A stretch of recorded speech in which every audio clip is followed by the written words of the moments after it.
નમસ્તે. પાછળ આગળ આવી શકાય? પાછળ જે બહેનો બેઠા છે એમાં કદાચ પ્રી પ્રાઇમરી વાળા વાંધો નહીં, જેમને નીકળવાનું હોય છે. બહેનોની સંખ્યા પૃથ્વી પર વધી છે કે અહીંયા જ વધી છે?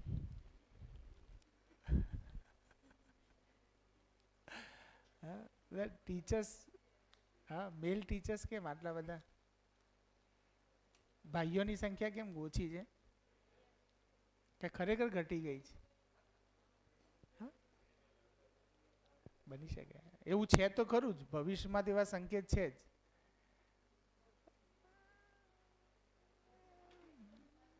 ભાઈઓ ઓછા છે એનું કારણ બી આજે એટેન્ડન્સ થોડી લેવાય તો ઠીક રહેશે. 9-10 વાળા.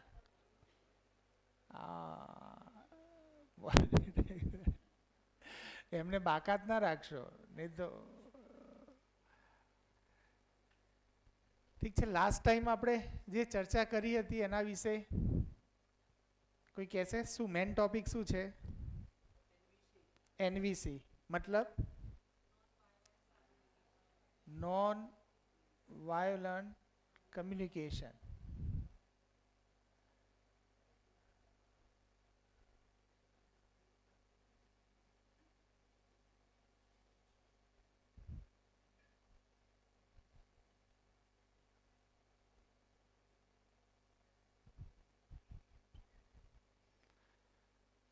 એમાં આપણે મુખ્ય વાતચીતના 3 પ્રકાર જોયા.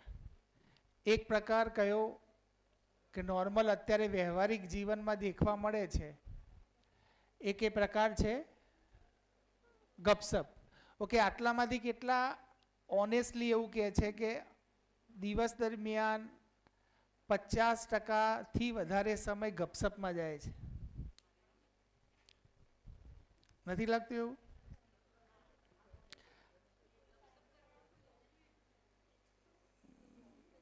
ગપસપનો મતલબ એવો થાય છે કે જેનું કોઈ કન્ક્લુઝન નથી નીકળતું એમ. નો કન્ક્લુઝન.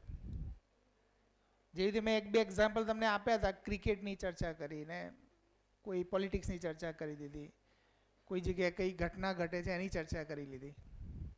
તો શું લાગે છે દિવસનો કેટલા ટકા સમય ગપસપમાં જતો હશે અંદાજે?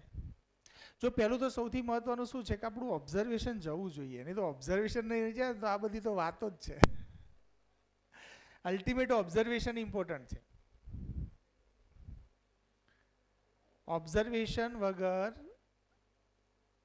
આ બધું જ લખેલું એક થિયોરી છે, એક ખાલી ડેટા છે, ફક્ત સૂચનાઓ છે, આનાથી વિશેષ કોઈ વસ્તુ નથી. જે આપણે રોજ ફોરવર્ડ કરીએ જ છીએ, ક્લાસમાં બી ઘણીવાર ફોરવર્ડ કરતા હોઈએ છીએ, રૂટીન લાઈફમાં બી ફોરવર્ડ કરતા હોઈએ છીએ. આપણું બાળક ઘરે કામ ના કરતો તરત જ આપણે ચાલુ થઈ જઈએ છીએ. બાળકોને ખબર જ હોય છે કે મારા મમ્મી પપ્પાનો રેડિયો આટલા વાગે આવી કન્ડિશનમાં ચાલુ થાય ને આવી કન્ડિશનમાં બંધ થાય, એટલે એ પોતાનું સ્ટેશન બંધ કરી નાખે અને સામેવાળાનું સ્ટેશન ચાલુ થવા દે, એટલે વચ્ચે ડિસ્ટર્બન્સ ના થાય. ઘણી જગ્યાએ એવું બી થઈ જાય કે બંને રેડિયો ચાલુ રહે, તો પછી ક્લીન સંભળાય નહીં, ઘણી વાર સ્ટેશન મેચ થઈ જાય. ખ્યાલ છે? તો એવું નથી. વાસ્તવિકતા એવી છે કે આપણું ઓબ્ઝર્વેશન જાય છે દિવસ દરમિયાન.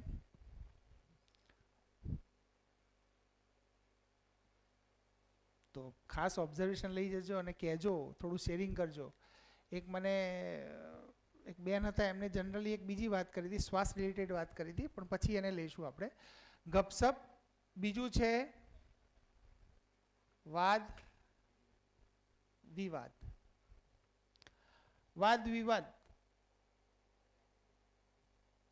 મતલબ એના આઉટકમમાં શું આવે?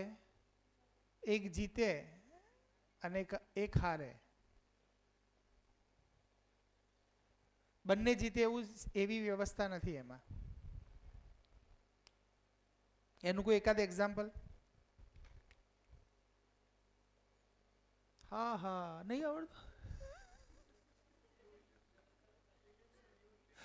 હા, ના ના, ઘરથી શરૂ કરો ને યાર. ઇલેક્શન યુદ્ધ તો બધું બહાર જતું રહે છે.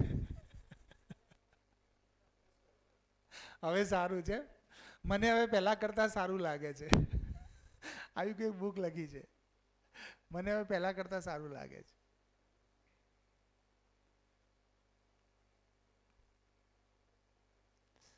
ઘરમાં સંબંધોમાં જોઈ લઈએ તો ખ્યાલ આવી જશે કે વાદ વિવાદ થાય છે, ગપસપ થાય છે.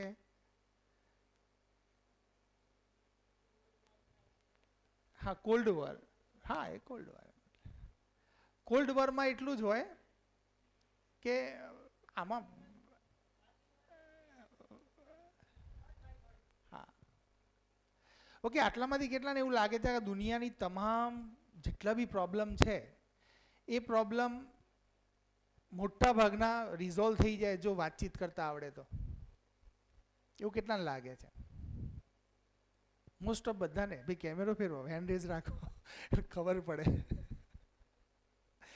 ખાલી વાતચીત કરતા આવડે તો દુનિયાના 99.99 પ્રશ્નો છે ને રિઝોલ્વ થઈ જાય એમ લાગે છે. તો વાતચીત કરતા શીખવું એ ઇમ્પોર્ટન્ટ છે. એના માટે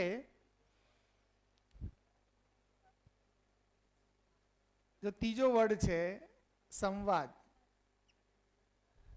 સંવાદની બ્યુટી એ છે કે આ અસ્તિત્વની ડિઝાઇન પ્રમાણે છે, તમારા મારા મત મુજબ નથી ચાલતો. તો એના અંદર બંને જીતે છે. એક વખત એવી ઘટના ઘટી કે એક પેરેન્ટ્સનો રિલેટિવ્સ છે, નામ નહીં લઉં, પણ મારા ઘરે એ બાળક આવ્યું અને એને કોઈ સાથે, હવે યંગ હતો, કોલેજનો છોકરો હતો, એટલે કોઈની સાથે એને પેચઅપ થઈ ગયું અને એને એમ થઈ ગયું કે મારે આની સાથે મેરેજ કરવા છે. ઘરવાળા સાંભળવા તૈયાર નહીં. એટલે આપણો રિલેટિવ હોય એટલે જનરલી એને એમ લાગે કે ભાઈ અહીંયા કોણ સાંભળે એવું છે. તો કોણ સાંભળે એવું છે તો એમાં કદાચ ગિરીશભાઈ ધ્યાનમાં આવ્યા છે. એટલે ગિરીશભાઈને કીધું કે ભાઈ આ આવું આવું છે, શું કરવું મારે? એટલે ઘરમાં તો મમ્મી પપ્પાનો ને બાળકનું કમ્યુનિકેશન તો બ્રેક થઈ ગયું હતું. હવે વચ્ચે કોઈક મીડિયેટરની તો જરૂર પડે જ. જ્યારે કમ્યુનિકેશનમાં મોટો બ્રેક આવી જાય એટલે વચ્ચે આપણે એક સપોર્ટ સિસ્ટમ જોઈએ. તો પછી એની સાથે ચર્ચા થઈ. પછી મેં એના ફાધરને વાત કરી. તો એમના ફાધર લિટરલી એક જ સેન્ટેન્સ હતું, શું? એ જ ખોટો છે. એટલે મારું સેન્ટેન્સ કંઈક આવું હતું, મેં કીધું એ બી એની જગ્યાએ સાચો છે અને તમે બી તમારી જગ્યાએ સાચા છો. તો ફાધરનો ગુસ્સો વધી ગયો. તમે છે ને હવે કોઈ કામના નથી. તમે એમ કહેવા માંગો છો હું ખોટો છું? મેં કીધું ના, હું એમ કહું છું કે તમે તમારી જગ્યાએ સાચા છો, એ એની જગ્યાએ સાચો છે. વાસ્તવમાં બંનેને વકીલ જોતો હતો, હું વકીલ હતો નહીં. એ પાર્ટીને એવું લાગતું હતું કે આ મારી વકીલાત કરે, બી પાર્ટીને એવું લાગતું હતું આ મારી વકીલાત કરે. મેં કીધું બંનેમાંથી એકઈ નહીં, આપણે વકીલાત કરવાની થોડી છે. હું એમ કહું ના તમે સાચા છો તો પાછા વળી એને વધારે ભ્રમમાં જતા રહે. પેલા બી વાળાને કહીએ કે ભાઈ તમે સાચા, તો એ વધારે ભ્રમમાં જતો રહે. બંનેનો ભ્રમ વિસ્ફોટ ના પામે ને એવી રીતે શાંતિથી આપણે સ્થિતિ હેન્ડલ કરવી પડે. મેં કીધું બંને સાચા છો પોતપોતાની જગ્યાએ. એટલે એમને ફોન કટ કરી દીધો. એટલે પછી મેં શાંતિથી ફરીથી ફોન કર્યો. મેં કીધું તમે મારા ભાઈ છો કે નહીં? એટલે કે હા. તો મેં તમને એમ લાગે હું તમારો પરિવારનો સભ્ય નથી? બધા હવે ઇમેજિન કરતા હશે કે આ કોની વાત કરી રહ્યા છે. એમાંથી ઇમેજિન કરો, એવું ઘરે ઘરે થાય જ છે. ખાલી મારી વાતને સાંભળો. હું કોની વાત કરું છું એ ઇમ્પોર્ટન્ટ નથી, વાત શું છે એને પકડજો. ઘણીવાર આપણું ધ્યાન બીજે જતું રહે છે. ક્યાં? આ કોની વાત થઈ રહી છે? ભાઈ જે હોય એક્સ વાય ઝેડ, એને છોડી મૂકો. તો પછી એ સ્થિતિ એવી બની કે ધીમે ધીમે બંનેનું લિસનિંગ એક સમયના અંતે ઓપન થયું. અને એક સમયના અંતે કમસે કમ જે વચ્ચે મોટી ખાઈ હતી એની જગ્યાએ વાતચીત કરવાની સ્થિતિમાં આવી ગયા. બરાબર? તો મોટાભાગનો પ્રશ્ન જ્યાં બાળકે એકદમ વિદ્રોહ કર્યો હતો અને વિદ્રોહના અંતે એવી કન્ડિશનમાં હતો કે ભાઈ આપણે જીવવું નથી, કાં તો ભાગી જવું છે, ઘરવાળા મને સમજતા નથી, ત્યાંથી એ સ્થિતિ આવી ગઈ કે નહીં હવે હું પરિવાર સાથે રહીશ અને સ્થિતિને હેન્ડલ કરીશ. બાકી તો એને જ કરવાનું છે. પણ જે જનરલી આવું થતું હોય છે. એટલે વાતચીત કરવાની અંદર કેવું થાય છે કે વાતચીતમાં જ્યારે વાદ વિવાદ આપણને એમ જ લાગે છે કે દુનિયામાં દરેક ઘટનામાં હંમેશા એક જીતે ને એક હારે આવું હોય જ. આવું આપણે બાય ડિફોલ્ટ માની લીધેલું છે.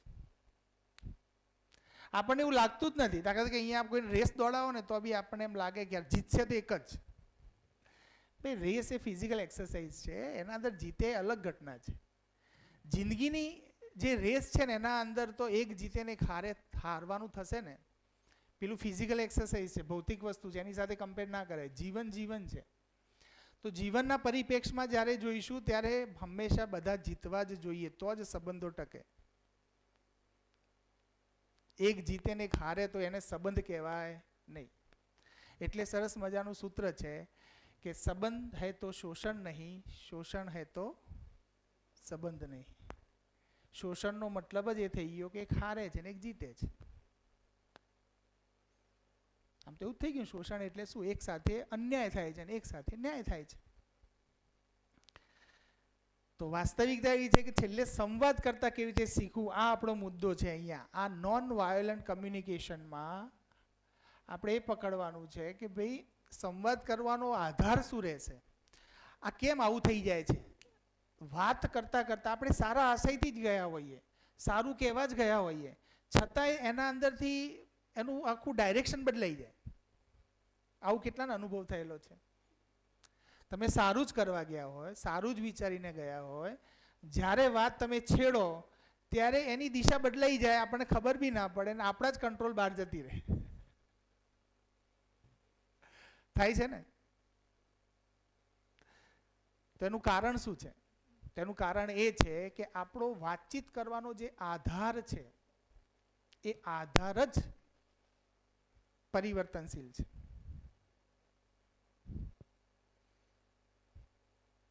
જ્યાં સુધીથી કોઈ બી તમે સમજો, આ બિલ્ડિંગ છે, આ બિલ્ડિંગની નીચે પૈડા મૂકી દીધા હોય તો આ એક જગ્યાએ ઊભી રહે? એ તો હલવાની જ છે. તો આધાર જો હશે તો એ સ્થિર રહેશે, એનો પાયો મજબૂત હશે તો સ્થિર રહેશે. તો આપણે જ્યારે વાતચીત પણ કરીએ છીએ ત્યારે એનો બેઝ કોને બનાવીએ છીએ? જો એ બેઝ મારી માન્યતામાંથી આવેલો હશે, મેં બનાવેલો બેઝ હશે, તો એ ચોક્કસથી ડગી જવાનો છે. હું કહેવા માંગુ છું એ પહોંચે છે તમારા સુધીથી? કેટલાને લાગે છે પહોંચે છે? જેન્યુન હાથ અધ્ધર કરજો. ઓકે. તો વાતચીત કોઈ પણ કામ કરીએ તો એનો બેઝ હોય કે ના હોય? ઓકે, તમે વિષય ભણાવો છો એનો બી બેઝ હોય કે ના હોય? કે બેઝ વગર વિષય ભણાવીએ આપણે? ફાઉન્ડેશન હોય કે ના હોય? બિલ્ડિંગને બી હોય ને એજ્યુકેશનને હોય ને, દરેક જગ્યાએ બેઝ વગર કોઈ વસ્તુ બને નહીં. તો એવી રીતે આ જીવનનો, આ અસ્તિત્વનો પણ કોઈ બેઝ છે. બેઝ સિમ્પલ એક વાક્યમાં જ છે, પણ એને જરીક વધારે આમ ઓપન કરવા જઈએ ને, ફેલાવા જઈએ ને, તો આપણને સમજમાં આવે છે. બાકી બેઝ કેટલો છે ખબર છે? અસ્તિત્વ સહ અસ્તિત્વ. આટલો જ બેઝ છે. અને એના અંદર બનતી ઘટનાઓમાં બે જ ઘટનાઓ છે કે વિકાસ ક્રમ વિકાસ, જાગૃતિ ક્રમ જાગૃતિ. આટલો જ બેઝ છે. આપણે ખાલી આટલા 3 વાક્યો સમજીએ છીએ તો એ હજારો વર્ષ લાગી ગયા હજી આ 3 વાક્યો સમજવા નથી. વાક્યમાં તો આટલું જ છે. નાગરાજજીને જ્યારે અસ્તિત્વનું દર્શન કર્યું, જ્યારે એમને જોયું ત્યારે એમને એમ જ કહ્યું કે ભાઈ આખી જીવન વિધેય એટલે શું? તો આ 3 વાક્યો. પણ એને ખોલવા ઇમ્પોર્ટન્ટ છે. કયા 3 વાક્યો? अस्तित्व स अस्तित्व है, विकास क्रम विकास है, जागृति क्रम जागृति है.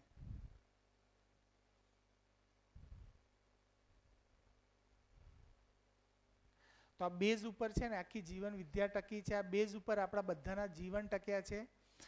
તકલીફ એ છે કે મને જ્યારે એ વસ્તુ સમજમાં આવે છે તો હવે કેવી રીતે આ સંબંધોની ભાષામાં એને કેવી રીતે પકડવું એમ. તો એટલી વાત તો આપણે પકડી લીધી છે ને આ વર્ષ એક વર્ષમાં એટલી વાત તો પકડી લીધી છે. શું કે માણસનો મુખ્ય ઉદ્દેશ શું છે?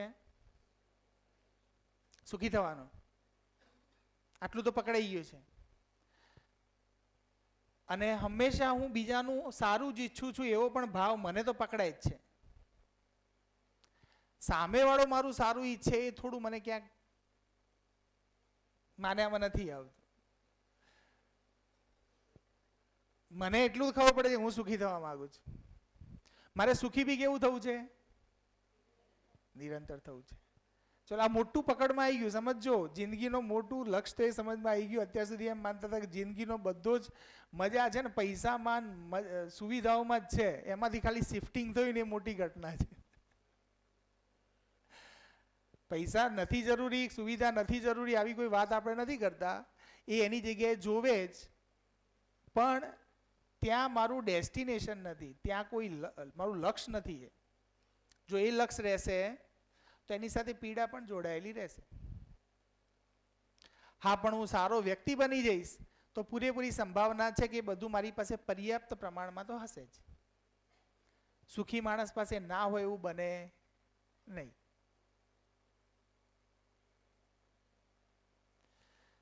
તો હવે એના માટેનો અસ્તિત્વગત સચ્ચાઈ શું છે એને ફરી એકવાર હું બોલીશ, તમે બધા બોલજો મારી સાથે, અને એને ડેલી લાઈફમાં ડગલે પગલે જોવાનું છે.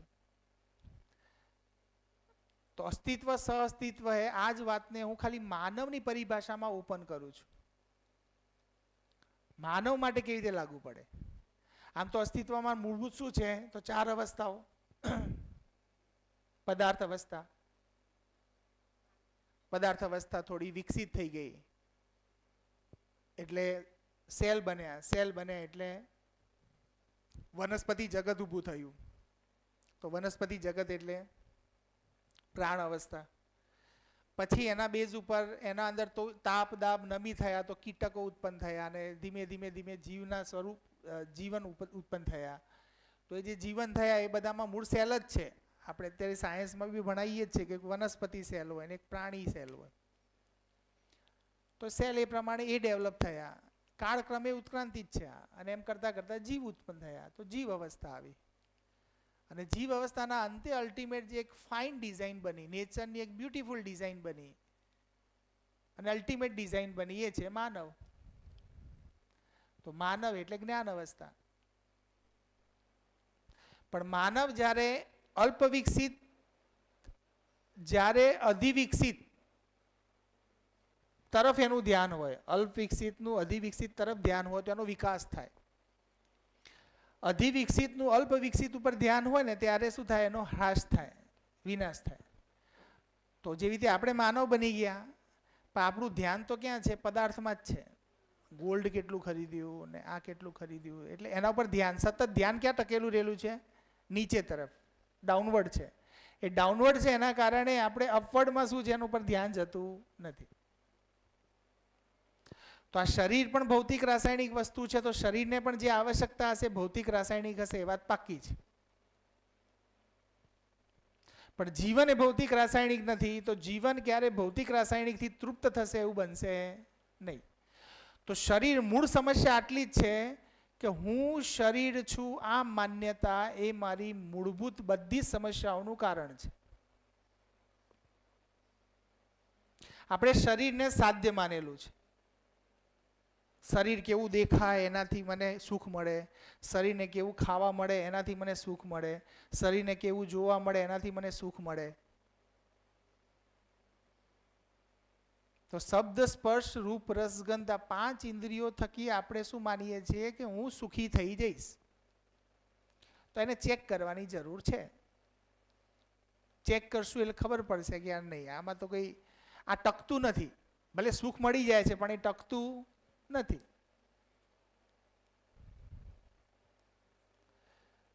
તો શરીરને મેં સેન્ટરમાં રાખ્યું છે. મારું જીવન શરીર સેન્ટ્રિક છે એટલે સમસ્યાઓ રહેવાની જ એની સાથે.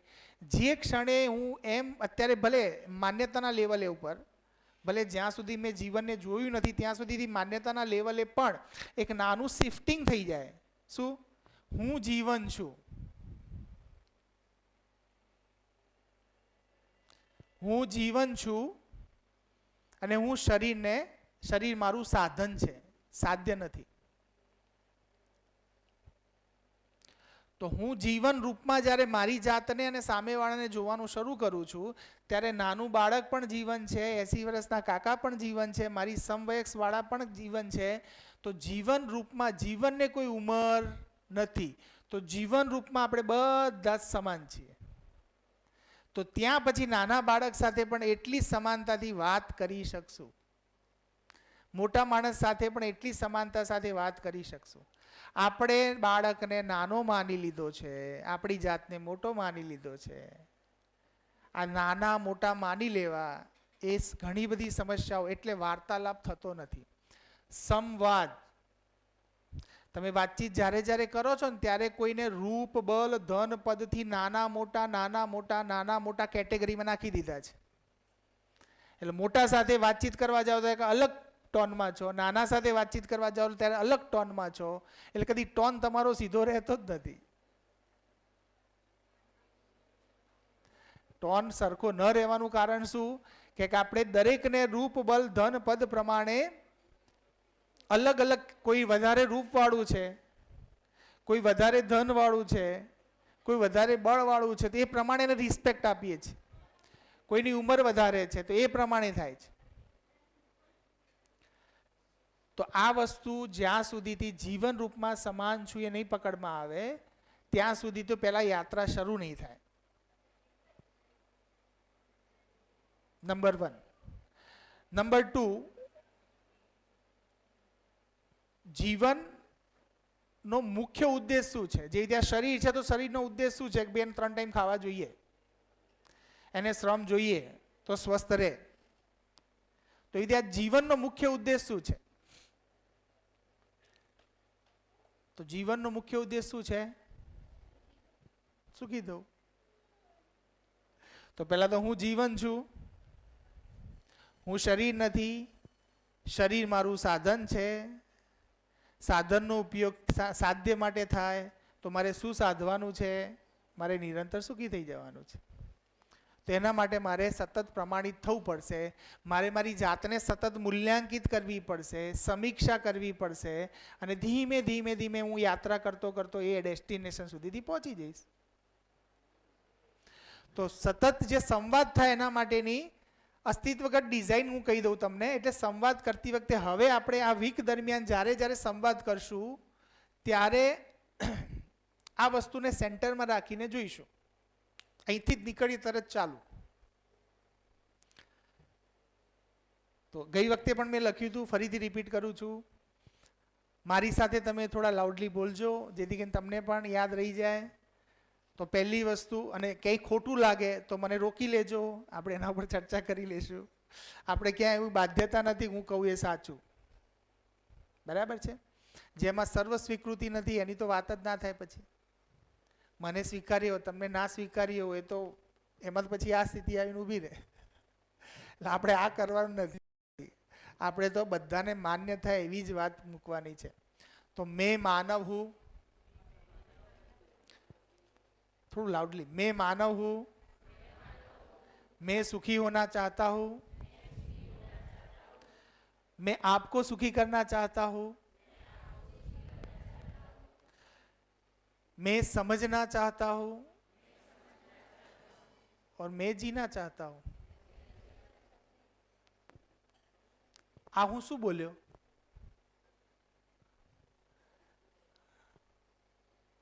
અસ્તિત્વની ડિઝાઇન માનવ માટેની. માનવની અસ્તિત્વગત ડિઝાઇન શું છે? તો માણસ ગિરીશ નથી, મહેશ નથી, ઉપાસનાબેન નથી, કે કોઈ નથી. આ સામે જે ઊભો છે કોણ છે? માનવ છે. તો માનવનું મૂળ સ્ટ્રક્ચર શું છે? એનો બેઝ શું છે? ઓકે, હવે આ વસ્તુ મગજમાં રાખીને તમે કોઈના પર ગુસ્સો કરવા જાઓ, વિચારો એક ક્ષણ માટે. તમારા મગજમાં સ્થિર થઈ ગયું છે શું? સામેવાળો વ્યક્તિ માનવ છે, એ સુખી થવા માંગે છે, મને બી સુખી કરવા માંગે છે, અને એ કંઈક સમજવા માંગે છે. અસ્તિત્વને સમજવું એટલે અહીંયા એ સેન્સમાં ફિઝિક્સ કેમેસ્ટ્રી નથી, અસ્તિત્વને સમજવા માંગે છે. મતલબ હું એમાંય, હું કોણ છું, મારો શું રોલ છે આ અસ્તિત્વમાં, અને હું જીવવા માંગુ છું. જીવવું એટલે આચરણનો ભાગ છે, અને એ જ આચરણ સાથે જે વસ્તુ સમજું છું એ પ્રમાણે જીવું છું, એનો મતલબ આચરણ. કેટલી સિમ્પલ ડિઝાઇન છે. આટલી સિમ્પલ વાત જો મગજમાં સ્થિર થઈ જાય અને પછી તમે કોઈની સાથે કોઈના ઉપર ગુસ્સો કરવા જાઓ, ખાલી ક્ષણ પૂરતી કલ્પના કરજો, અહીંયા બેઠા બેઠા તમારી સામે કોઈ વ્યક્તિ આવ્યો, એને તમારા ઉપર ગુસ્સો કર્યો અને તમે તરત જ એ માણસને આવી રીતે જોયો કે એ માણસ છે એ સુખી થવા માગે છે, મને સુખી કરવા માગે છે, સમજવા માગે છે, જીવવા માગે છે. આવું તમે ગુસ્સો કરો પછી લાગે છે ગુસ્સો આવે તો ગુસ્સો દબાવવાની ક્રિયા જ નથી ભાઈ. અને ગુસ્સા ઉપર કામે નથી કરવાનું. કામ અસ્તિત્વગત સચ્ચાઈ ઉપર કામ કરવાનું છે. આપણું ધ્યાન છે ને ગુસ્સા ઉપર જતું રહે વાત વાતમાં. કેટલાને લાગે છે કે આ ડિઝાઇન પ્રમાણે આપણે વિચારીએ તો આપણને ગુસ્સો આવે? હા કે ના આવે? ચલો એક કન્ડિશન બતાવો ક્યારે આવે. હા ભલે ગમે તેવી પ્રવૃત્તિ કરે છે પણ તમારી સામેવાળા માટે શું માન્યતા છે? હા એવું કરે તો બી તમે સામેવાળાને કેવી રીતે જુઓ છો? પહેલા તો તમારી દ્રષ્ટિને સેટ કરો. પહેલા તો દ્રષ્ટિ તમારી માન્યતા પ્રમાણે છે કે કોઈ અસ્તિત્વગત સચ્ચાઈ પ્રમાણે છે? જો માન્યતા પ્રમાણે છે તો બદલાશે. બોલો પ્રબોધભાઈ શું કહેવું છે? બોલો ને બોલો ના કંઈક વિચાર આવ્યો છે ને, મૂકો ને ભાઈ.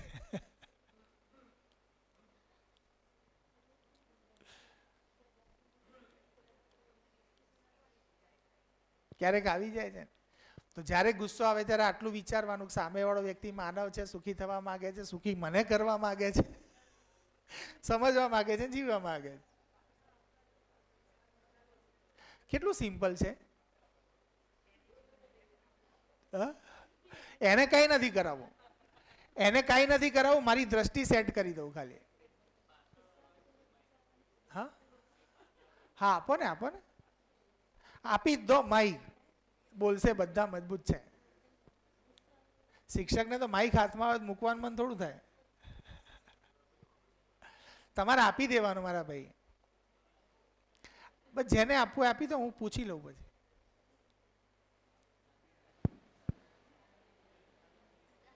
જો માઈક હાલવાની હિંમત નહીં થતી ભાઈને, એમ છે ઝઘડો થઈ જશે માઈક હાલ.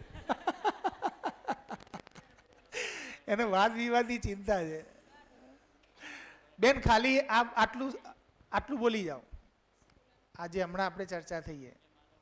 मैं मानव हूँ, मैं सुखी होना चाहता हूँ, मैं आपको भी सुखी करना चाहता हूँ, मैं सबको समझना चाहता हूँ, सही को समझना चाहता हूँ, मैं सही को समझना चाहता हूँ, मैं जीना चाहता हूँ, मैं सही को जीना चाहता हूँ. नहीं तो खाली હું મેં જીના ચાહતા હું આપણે બોલીએ ને તો એના અંદર જિંદા રહેવાનું આવી જાય પછી. પણ સહી કો જીના ચાહતા હું એમ બોલીએ એટલે એનો મતલબ એમ થયો કે હું નિરંતર સુખ સાથે જીવવા માંગુ છું. હું ખાલી શરીર ટકાવવા નથી માંગતો પણ હું નિરંતર સુખ સાથે જીવવા માંગુ છું. એટલે મારી અલ્ટિમેટ અપેક્ષા શું છે? આ છે. તો સંવાદ કરવા માટેનો આધાર કયો હશે એ પકડવાનો છે. આધાર છે સામેવાળાનો વ્યવહાર નહીં હોય, મારી કોઈ માન્યતા નહીં હોય, પણ હું સામેવાળા સાથે કેવી રીતે વ્યક્ત થઈશ. તો સામેવાળા સાથે જ્યારે વ્યક્ત થાઉં છું ત્યારે મારા મનમાં એક અસ્તિત્વગત સચ્ચાઈ છે અને સચ્ચાઈ પ્રમાણે હું જ્યાં જોઉં છું ત્યાં મને શું દેખાય છે? માનવ દેખાય છે. જે રીતે તમે લીમડો જુઓ તો તરત તમારા મગજમાં શું વિચાર આવે કે આ તો કેવો કડવો હશે, લીંબુડી કડવી હશે, તાવ આવ્યો હોય ત્યારે કામ લાગે ઔષધ તરીકે, એનું દાંતણ કરીએ તો સારું, આ બધો મનમાં વિચાર આવે છે. ઓકે, એવી રીતે કોઈ માનવને જુઓ ત્યારે મનમાં શું વિચાર આવે છે? તો તમે તો મુંડે મતીર ભિન્ના, આ આવો છે ને આવી છે ને આ ફલાણો છે. ભાઈ એ માનવ છે. હાલ તકલીફ શું થાય છે? માનવને જ્યારે જોઈએ ને ત્યારે દરેકને અલગ રીતે જોઈએ. જ્યારે કોઈ ઝાડને જુઓ છો અથવા કોઈ લોખંડને જુઓ છો અથવા કોઈ પદાર્થ, પ્રાણી અથવા કોઈ ચલો ગાયને જુઓ છો તો તમને ગાય ઉપર એટલો તો ભરોસો છે કે આ કોઈને બચ્ચાને મારીને માંસાહાર તો નથી કરવાની. કારણ કે આપણને એના આચરણ ઉપર ભરોસો છે. કેમ? કારણ કે આપણે અસ્તિત્વની ડિઝાઇન પ્રમાણે જોઈએ છીએ કે ભાઈ આ ગાય છે, શાકાહારી છે, ઘાસ ખાય છે, દૂધ આપે છે, આ બધું આપણે જોઈ શકીએ છીએ. એ જોઈ શકીએ છીએ માટે ગાય પાસે જવાની હિંમત કરી શકીએ છીએ. અને એની જગ્યાએ કોઈ વાઘ હોય તો વાઘને પણ આપણે અસ્તિત્વગત સચ્ચાઈ પ્રમાણે જોઈએ છીએ કે ભાઈ એ તો હિંસક છે, જો એનો ગુસ્સો આવશે તો મને ખાઈ જશે. એ તો જનરલી એનો ગુસ્સો આવતો નથી. આપણે આપણા ભાવ છે ને પ્રાણીઓમાં રેડીએ છીએ, જનરલી પંચતંત્રમાં આવું કર્યું છે. બાકી એ તો એના નેચર પ્રમાણે જ છે. એને ભૂખ લાગે ત્યારે જ શિકાર કરે છે, અથવા કોઈ એને ડિસ્ટર્બ કરે છે ત્યારે પોતાના બચાવ માટે. કારણ કે આહા નિંદ્રા ભય મેથુન, ભય છે તો ભય કયા અર્થમાં છે? શરીર ટકાવી રાખવાના અર્થમાં ભય છે. એટલે ભયભીત થાય છે ત્યારે સામેવાળા ઉપર હુમલો કરે છે. પણ આપણે એનું આચરણ જાણીએ છીએ એટલે ક્યારે પણ ગીરના જંગલમાં એકલા ફરવા નથી નીકળી જતા. અને જ્યાં આપણે આચરણ મતલબ ગાયનું આચરણ જાણીએ છીએ તો કોઈ ગૌશાળા હશે તેના અંદર એકલા ફરીશું, આપણને ચિંતા નહીં થાય. તો કોઈ જંગલમાં એકલા નહીં ફરીએ, કેમ કે આપણને એ પશુ પક્ષી જે પણ છે એના આચરણનો આઈડિયા છે. આપણને એવું લાગે કે આ ગીરનો જંગલનો સિંહ છે એ આપણને ઉપર હુમલો કરે અને આફ્રિકાનો સિંહ હોય આપણા ઉપર હુમલો ના કરે, એવું કોઈને ખરું કે સિંહનું જ કામ કરે?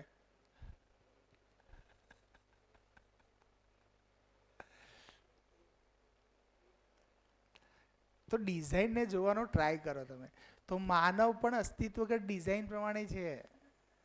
એને માનવની જેમ જુઓ ને ભાઈ. એને નયનાબેન કેમ જુઓ છો? કેમ સુપરવાઇઝર જુઓ છો? કેમ કયો પરિવાર? ભુટકા પરિવારની જેમ જુઓ છો? કેમ હિન્દુ જુઓ છો? કેમ સ્ત્રી જુઓ છો? આ સમસ્યાઓ દ્રષ્ટિમાં જે પેલું પ્રોબ્લેમ છે ને, દ્રષ્ટિને સેટ કરવાની છે. દ્રષ્ટિમાં જ્યારે વિકાર હશે, માન્યતા હશે, એટલે સામેવાળા સાથે એવો વ્યવહાર થઈ જશે. કેટલું સિમ્પલ છે. અઘરું છે? ક્યાં અઘરું છે? ભાઈ મેં જેટલી વાત કરી એ અઘરી છે કે સિમ્પલ છે? જીવવામાં નથી આવતી અલગ ઘટના છે. તો જીવવામાં લાવવા માટેની જ એક આ પ્રયાસ છે કે સંવાદ કરવા માટે મારો મુખ્ય આધાર કયો બનશે? આ આધાર છે. અને આધાર શું હશે? અસ્તિત્વગત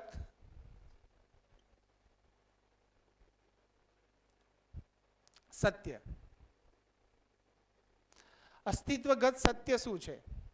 તો અસ્તિત્વગત સત્યમાં હું જ્યારે માનવની વાત કરું છું ત્યારે માનવની મૂળ ડિઝાઇન શું છે? ઓકે, મેં જે કહી એ ડિઝાઇનમાં તમને લાગે છે ખોટું લખ્યું તો કહી દેજો મને. તો માનવની મૂળ ડિઝાઇન શું છે કે હવે જો मैं भाषा बोलता तो मैं सुखी होना चाहता हूं, मैं आपको सुखी करना चाहता हूं, मैं सही को समझना चाहता हूं, मैं जीना चाहता हूं. આગળ શું લાગતું હતું? मैं. ક્લિયર? હવે તમારા માટે હું બોલું છું. आप मानव हो, आप सुखी होना चाहते हो, आप मुझे सुखी करना चाहते हो, आप सही को समझना चाहते हो, आप सही को जीना चाहते हो. तो ત્યાં શું આવી ગયું? આપ. હવે આ મેન આપ કોણ છે? કોઈ કહેશે મને? આ મેં કોણ હતું? હું. ઇઝ ઇક્વલ ટુ હું આપ લખું તો ખોટું? થોડું ગણિત શીખવાડી દઉં, હું સાયન્સનો સ્ટુડન્ટ છું ને એટલે. આપ. ઓકે, આ મેન આપ ભેગા થઈ જાય તો એને કોમનલી આપણે લખવું હોય આખા અસ્તિત્વ માટે, અમેરિકા માટે, બધા માટે, આખા વર્લ્ડ ઉપર, આખા યુનિવર્સમાં લખવું હોય તો આપણે આને માનવ લખી શકીએ?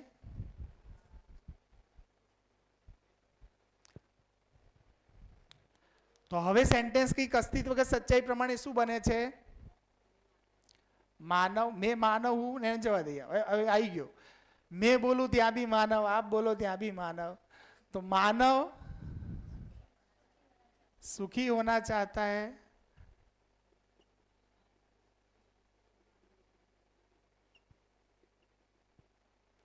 मानव सुखी करना चाहता है, मानव सही को समझना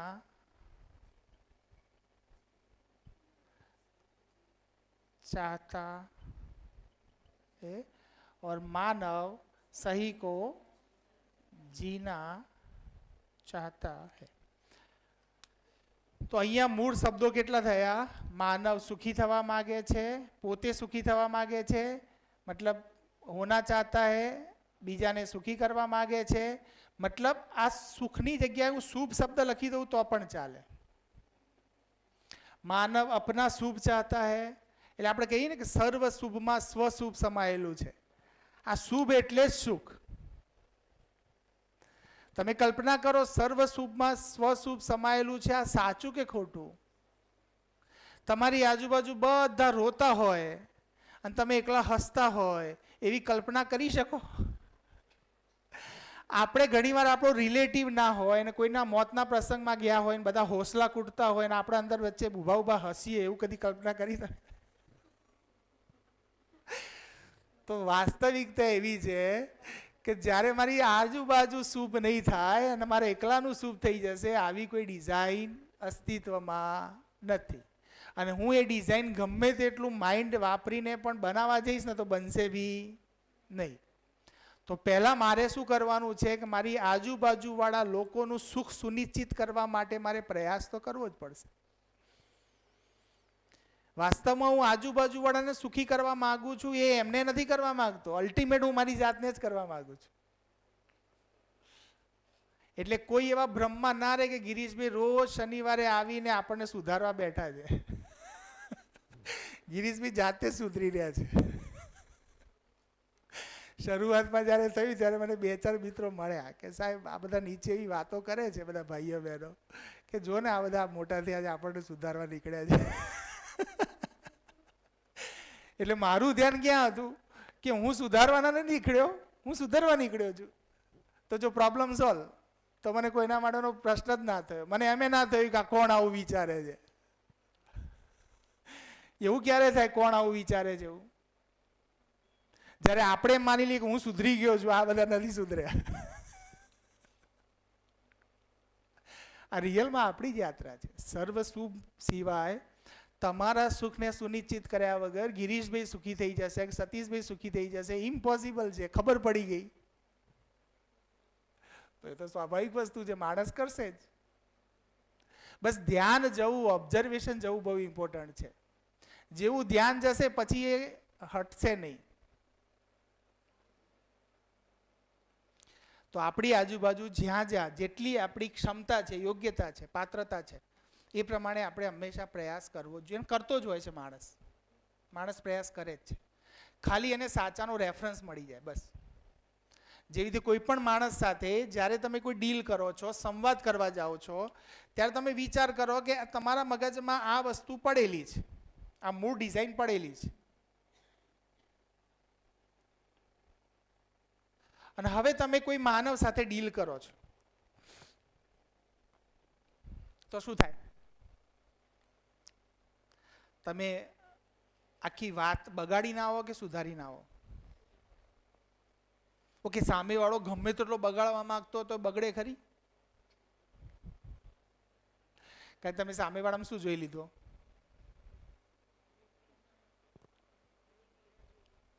હા, મતલબ એને માનવ તરીકે જોયો તમે. એટલે એને જ્યારે પીડા છે ત્યારે તમને એમ થયું કે યાર ચાલ ને હું કેવી રીતે હેલ્પફુલ થઈ શકું. બીજું કે માણસ જ્યારે તમારા આગળ જ કમ્પ્લેન કરતો હોય ત્યારે આપણું ધ્યાન એ બી જાય કેમ મારી પાસે જ આવ્યો. તો એ એવું મનમાં નક્કી કરીને આવ્યો છે કે આ એક વ્યક્તિ એવો છે જે મને કંઈક હેલ્પ કરી શકે એવો છે. નહીં તો માણસો દુનિયામાં ઘણાય છે. આજે મારા બાળકને કંઈ ચોકલેટ ખાવી છે તો એને ખાવી હશે તે મારી પાસે આવે, બાજુવાળાની પાસે કેમ નથી જતો? કારણ કે એને એમ લાગે છે કે અહીંથી મળી શકે એમ છે. હવે એ બરાબર ડિમાન્ડ છે કે ખોટી ડિમાન્ડ છે, એક ફાધર તરીકે મારે ડિસાઈડ કરવાની છે. પણ મારી પાસે આવ્યો એનો મતલબ એમ થાય છે કે મારી પાસે કંઈક ક્ષમતા જોઈ છે એને, મારી પાસે મારી કોઈ યોગ્યતા એને જોઈ છે કે એને લાગે છે કે અહીંથી આ પ્રોબ્લેમ સોલ્વ થાય એમ છે, એટલે આવે છે. હવે બરાબર નથી તો હું એની સાથે સંવાદ કરીશ અને એકાદ વખત જરૂર પડશે એટલે લાવી આપીશ ને બીજી વારની પ્રોમિસ લઈશ કે બેટા બીજી વાર આપણે આ વસ્તુને, એટલે એને એવું બી ના લાગે કે નહીં યાર જો આપણે ગયા તો આપણને જ્યારે હોય ત્યારે સલાહ આપીને કાઢી મૂકે છે. જેવી રીતે કોઈ બાળકના ઘણા અત્યારે પ્રોબ્લેમ કેવું થાય છે કે મોબાઈલનો ઇસ્યુ થયો છે, બાળકો ગેમ રમતા થયા છે. ઘણીવાર કોઈ બાળક ગેમ રમતું હોય તો એને હેન્ડલ નથી કરી શકતા પેરેન્ટ્સ. કેમ નથી કરી શકતા? તો એનું કારણ એ છે કે પોતે ગેમ રમવા માટે તૈયાર નથી. તમારે એની સાથે લિસનિંગ ડેવલપ કરવું હોય તો તમારે બી અડધો કલાક બેસીને રમી લેવી જોઈએ એની સાથે ગેમ. પછી તમારે વાત મૂકવી જોઈએ કે આ ગેમમાં આ છે તે છે. વગર રમે સીધા સમીક્ષા ઉપર જતા રહીએ આપણે કે તું ખોટું કરે છે. તો એ ખોટું છે એવું સાબિત કરવા માટે તમારે એની સાથે એક સંવાદ થાય એનો પ્રયત્ન તો કરવો જ પડે. મતલબ એના લેવલ ઉપર જઈને બેસવું પડે પહેલાં તો, પછી સંવાદ થાય. અને જો લેવલ ઉપર નથી બેસતા તો એને અત્યારના સમયનો મોટી સમસ્યા કહીએ છીએ, અને મોટી સમસ્યાનું નામ છે જનરેશન ગેપ. જો તમે એના લેવલ ઉપર જઈને વાત કરી શકો છો, જનરેશન ગેપ કદી ના આવે. તમે 90 વર્ષના હોય તો તમારા આજુબાજુ છોકરાઓ રમતા હોય, મોટા રમતા હોય, કારણ કે તમે સમજી શકો છો સામેવાળાને. પણ આપણે કંઈક નહીં, મારી માન્યતા સાચી, મારી માન્યતા પ્રમાણે જ ઘર ચાલવું જોઈએ, તો ત્યાં પ્રોબ્લેમ થાય. ક્લિયર? તો અહીંયા અસ્તિત્વગત સચ્ચાઈ પર ધ્યાન રાખવાનું છે. મારા વ્યવહારનો મુખ્ય ઉદ્દેશ, તો તમને શું લાગે છે મેં આટલું, આ બહુ મોટો લાંબો સિલેબસ નથી, આટલી વસ્તુ ખબર પડે તો આ પોસિબલ લાગે છે તમને? બિલકુલ કોઈના ઉપર અપરાધ ભાવ રાખ્યા વગર, કોઈને અપરાધી બનાવ્યા વગર વાતચીત કરી શકાય એવી સંભાવના દેખાય છે તમને? તો હવે આ શબ્દોને પ્રેક્ટિકલ લાઈફમાં કેવી રીતે લાવીશું? કેવી રીતે લાવીશું? તો અત્યારથી રોજ જ્યાં જે દેખાય એને પહેલા આ રંજનબેન છે એમ નહીં જોઈએ. કોણ છે? માનવ. અને માનવ મૂળભૂત, અને મને તમે વિચાર કોઈ ગુસ્સો કરીને આવ્યો અને તમારા મનમાં જ્યારે આ ડિઝાઇન આવી જાય અને તમે એમ કીધું કે આ તો માણસ છે, મને સુખી કરવા માંગે છે, કેવી રીતે આવશે? કોઈએ તમારા ઉપર ક્રોધ કર્યો અને તમને ખબર પડી ગઈ કે આ ક્રોધ કરે છે કોણ છે? માનવ છે, સુખી થવા માંગે છે, મને સુખી કરવા માંગે છે. તો અઘરું થઈ જાય, ઇમ્પોસિબલ ટાસ્ક થઈ જાય ક્રોધ કરવો. તમે ઈચ્છો તો આ ડેવલપ જ ના થાય ને અંદરથી કોઈ એવું બીજ જ ઉત્પન્ન ના થાય ને કે હું એને સમજાવી દઉં, એને આમ કહી દઉં. તો કેટલું સિમ્પલ છે, કેટલું બ્યુટીફુલ છે. કેટલાને લાગે છે કે આવી રીતે જીવીએ તો સુખ મળી શકે, એવું કેટલાને એમ ફીલ થાય છે? ભલે નથી થતું એને જવા દો, ખાલી આ થિયોરી કેટલાને મગજમાં સેટ થાય છે? થાય છે ને? તો હવે આપણે ઘરે જઈએ ત્યારે દરેકને, અથવા અહીંયા બી જ્યાં જ્યાં નજર કરીએ ત્યાં ત્યાં શું જોવાનું છે? બરાબર? માણસ. માણસ જોઈએ એટલે મગજમાં તરત પેલી 4 લાઈનો આવી જવી જોઈએ. સુખી થવા માંગે, સુખી કરવા માંગે છે, સમજવા માંગે છે, જીવવા માંગે છે. બસ આ 4 લાઈન આવી જવી જોઈએ. આ તો અત્યારે બોલવામાં ટાઈમ લાગે છે, પણ એકવાર મગજમાં ફિટ થઈ જાય ને તો સેકન્ડે ના લાગે. મતલબ એ સેકન્ડના લાખમાં સમયમાં બી ફટાક ક્લિક થઈ જાય કે આ માનવ છે, સુખી થવા માંગે, સુખી કરવા માંગે છે, સમજવા માંગે છે, જીવવા માંગે છે. બસ પહેલા આપણે ગોખીને તૈયાર કરીએ, પછી ધીમે ધીમે સમજમાં આવશે. પહેલા બાળકને ખબર ના આપણે શું કરે, ગોખે જ ને, તો આપણે ગોખી મારીએ પહેલા. ગોખીને પછી જોઈએ, ચેક કરતા જઈએ. કોઈ માણસ આપણી સાથે ખરાબ વ્યવહાર કરે તરત જ વિચારવાનું, સારો વ્યવહાર કરે તો આપણને અંદર અહંકાર આવતો તો એ વ્યવસ્થિત એટલું જ જોવાનું. તો ઓબ્ઝર્વેશનમાં લઈને આવવાનું છે. તો આવતા અઠવાડિયે શનિવાર આવશે, આપણો મોટો શનિવાર, બરાબર, આપણો ઉત્સવ. તો એ વખતે હું બધાની પાસેથી 1-2 મિનિટના શેરિંગ લઈશ કે જ્યાં એમને જ્યાં જ્યાં અભ્યાસ કર્યો ને શું આઉટકમ આવ્યા અને કયા સંબંધ ઉપર ધ્યાન જતું રહ્યું અને ત્યાં એમને રિઝલ્ટ શું મળ્યા. તો ખાસ આપણે એક અઠવાડિયું આપણી પાસે છે, મોન્ટેરિયાથી પણ બધા આવી જશે તો એમનું પણ શેરિંગ લઈશું. એટલે આ વખતે કદાચ આપણે ટીચરનું શેરિંગ નહીં લઈએ, એમનું શેરિંગ લઈશું. સાથે સાથે બીજું રેન્ડમ ગમે તેને પૂછવામાં આવશે, હું પેલું કહેવાય નહીં લઉં એવું ના કરતા. અત્યારથી કહી દઉં છું, માઇક બધાને જેને આપવામાં આવે ને એમાં બી રેન્ચો ભાઈ જેને આપશે એને લેવો જ પડશે ભાઈ. એમના આજથી ઓથોરિટી સાઇન કરીને આપી દે આપણે. એમને કીધું આમ એટલે એમને તમારે ના નહીં પાડવાની, લઈ જ લેવાનું. અને આપણો સબ્જેક્ટ ક્લિયર છે. શું? આજથી આપણે જ્યાં જ્યાં જઈએ ત્યાં માનવને જોઈશું. માનવ સુખી થવા માગે, સુખી કરવા માગે, સમજવા માગે, જીવવા માગે. બસ આટલા 4 સેન્ટેન્સ. અને આ પ્રમાણે સામેવાળાને જોઈશું. આ કઈ જાતિનો છે, કયા નામ શું છે, રહે છે ક્યાં, કઈ પોસ્ટ ઉપર છે, એનું રૂપ કેવું છે, આ બધું પછી જોજો. પહેલા મૂળ સત્ય જોઈ લો, પછી બાકીનું એના ઉપર જોશો ને તો વધારે વાંધો નહીં આવે. આપણે શું કરીએ, પેલું સરફેસ પહેલાં જોઈ લઈએ છીએ અને ઓરિજિનલ વસ્તુ પછી જોઈએ છે. પહેલાં ઓરિજિનલ વસ્તુ જોઈ લો, પછી ભલે એનું નામ પણ યાદ રાખજો અને બધું યાદ રાખજો. પછી એ સરળ પડશે તમને યાદ રાખવું બી. કારણ કે પછી પેલો આત્મીયતાનો ભાવ પેદા થશે ને પછી એના વિશે જાણવું બી ગમશે. એટલે બોલો ને. હા ભાઈ, આપો ને માઇક, ક્લાસ શેરિંગ કરી દી. હા,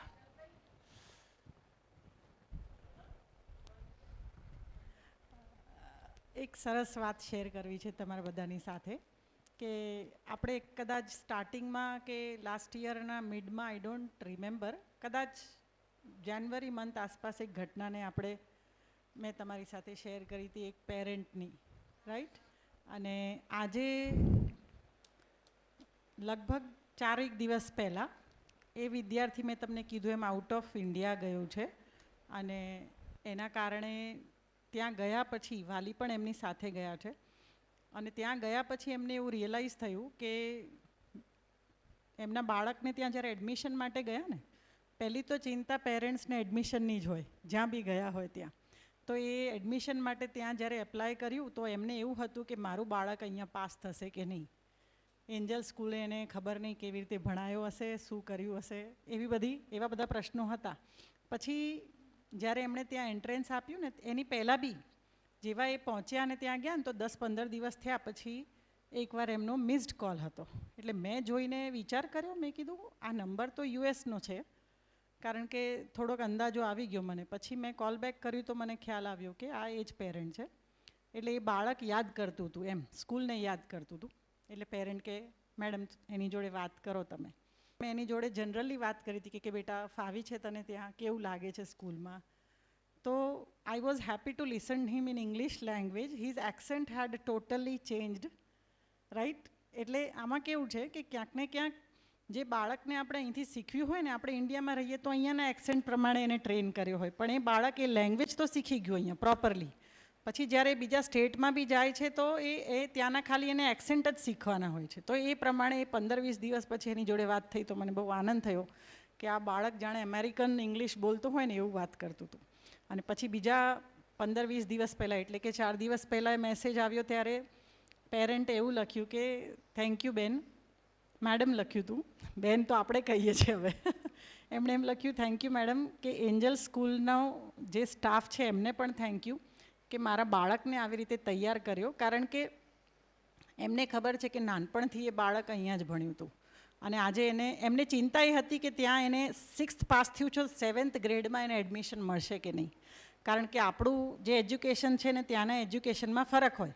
એટલે એમને એવું લાગ્યું કે આને ફરીથી 6th રિપીટ કરાવવું જ પડશે, એટલે લાઈફનું 1 વર્ષ બરબાદ થશે એનું, એવું એમને મનમાં હતું. અને પછી જ્યારે એમને જે નેક્સ્ટ ક્લાસ હતું એમાં એડમિશન મળી ગયું ને ત્યારે એમનો મેસેજ આવ્યો, એના માર્કશીટ સાથે મને મોકલ્યું. તો એ વાંચીને મને એટલો આનંદ થયો કે આ એ જ વ્યક્તિ છે જે ડીઓ ઓફિસમાં જઈને મારી કમ્પ્લેન કરી હતી કે આ મેડમ તો આમ ને, આ સ્કૂલ તો આમ ને, આ ટીચર્સ તો આવા ને, રાઈટ? તો આજે એ વ્યક્તિએ થેન્ક્સ જ્યારે લખ્યું ને ત્યારે મને પોતાને રિયલાઇઝ થયું. અને સાચું કહું તો આટલા દિવસમાં મને બી એક્સપેક્ટેશન નથી કે ત્યાં ગયા પછી બી યાદ કરશે કે ફોન કરશે બાળક, રાઈટ? પણ સતત ક્યાંક ને ક્યાંક ટીચર્સને પણ થેન્ક યુ કહું છું કે એની સાથેનું જ્યારે આવી કોઈ ઘટના બની હતી ત્યારે બી મેં ટીચર્સને કહ્યું હતું કે એની જોડે આપણું વર્તન ન બદલાવવું જોઈએ, રાઈટ? એટલે કદાચ એ રીતે જ વર્તન થયું હશે. અને એ બાળક જ્યારે બીજા ગ્રેડમાં પહોંચી ગયું ને તો એ જે વાલીનો આનંદ હતો ને એમના મેસેજમાં વ્યક્ત થતો હતો. એમને એવું લખ્યું કે થેન્ક યુ મેડમ, તમારા સ્ટાફને પણ, એન્જલ સ્કૂલને પણ અને તમને પણ, કારણ કે મારું બાળક આજે નેક્સ્ટ ગ્રેડમાં એને એડમિશન મળી ગયું છે અને એ અત્યારે ખુશ છે, હું પણ ખુશ છું. તો જુઓ, ક્યાંક ને ક્યાંક ઘણી વખત આપણે કહેતા હોય ને કે જેમ કે મેં કોઈ કોઓર્ડિનેટરે તમારી કમ્પ્લેન કરી દીધી મને, અને પછી મેં તમને બોલાવીને એ વસ્તુનું સોલ્યુશન તો લાવી દીધું, પણ તમારા મનમાં તમારા કોઓર્ડિનેટર કે સુપરવાઇઝર માટે એક નેગેટિવિટી થઈ જાય કે જો આ તો આમણે તો કમ્પ્લેન કરી હતી, હે ને? તો આવું ના હોવું જોઈએ. આ એક એક્ઝામ્પલ છે એટલે તમારા બધાની સાથે શેર કર્યું છે. ક્યાંક ને ક્યાંક જે વસ્તુ ધ્યાનમાં આવે છે આપણને એને કદાચ આપણા લેવલે સુધારવાનો પ્રયત્ન કરીએ તો સુધારો આવે છે અને એના રિઝલ્ટ્સ આપણને ગમે છે, પણ એના માટે સમય લાગે છે, એટલું પેશન્સ જોઈએ. એની વચ્ચે આપણે શું કરી નાખીએ, રિએક્ટ કરી નાખીએ, હે ને? અને ત્યાં જ સંબંધો બગડે છે. એટલે આટલું મને જાણવા મળ્યું. બધા માટે ક્લેપિંગ થઈ જાય. આ મોટું એચિવમેન્ટ છે, નાનું નથી. યસ, કદાચ મેં તમને લાસ્ટ યર કમિટમેન્ટ આપ્યું હતું અને ગિરીશભાઈ ને સતીશભાઈ પણ બેઠા હતા. આ ઘટનાનો હું સાક્ષી છું કે કેવી સ્થિતિ હતી. હા, મને ખ્યાલ છે કે પેરેન્ટ્સ કેટલા ધમ પછાડા કર્યા હતા. હા. એટલે પણ આપણે એમને માનવ જોયા એટલે problem Exactly. Solve. Window open રહી આપણી સાઈડની, ખ્યાલ આવે? ઓપન રહી. યસ, આપણી વિન્ડો ઓપન રહી. એટલે જે ફરીથી એમણે નોક કર્યું, હે ને? એટલે મને ગમ્યું એ. અને બીજું એ છે કે કોઈ બી વ્યક્તિ જ્યારે આપણી સાથે કોઈ બી વર્તન કરે, લાસ્ટ યર મેં જ્યારે કહ્યું હતું કે આપણું બાળક ખાલી બનાસકાંઠામાં જ કે આપણે નામ ખાલી ગુજરાતમાં જ નથી કરવાનું, એ બી પ્રૂવ થઈ ગયું ને કે જ્યારે આપણે બાળકને એવી રીતે ટ્રેન કર્યું છે તો યુએસમાં જઈને બી એ જ્યાં પહોંચવાનું હતું ત્યાં પહોંચી ગયું. તો એ બહુ આનંદની વાત છે. And that is all because of everybody's collective efforts, હે ને? જ્યારે બધા સબ્જેક્ટ ટીચર્સ એને રિલેટેડ બધા જ, રાઇટ ફ્રોમ એડમિન ઓફિસ કે right from gate till my cabin, till sir's cabin, હે ને? જ્યારે સારું વ્યવહારને વર્તન થાય ને તો એના પડઘા તો પડે જ છે. તો આજે શેર કરવા જેવું લાગ્યું તો કર્યું છે. તો ક્યાંક કોઈ વસ્તુમાં તમને ધ્યાન દોરવામાં આવે કે ક્યાંક કોઈનું વર્તન તમારી સાથે ખોટું બી થઈ ગયું હોય અનાયાસે, કારણ કે ઘણી વખત આપણે કહેતા હોઈએ ને, જેમ આગળ બી મેં એક્ઝામ્પલ્સ આપ્યા છે કે આપણે જ્યારે ભણતા ત્યારે ટીચરનું બિહેવિયર ખરાબ હોય તો આપણે એમ કહેતા કે ઘરેથી ઝઘડો કરીને આવ્યા હશે, ત્યારે એવું વર્તન થઈ જાય. તો we are human beings, right?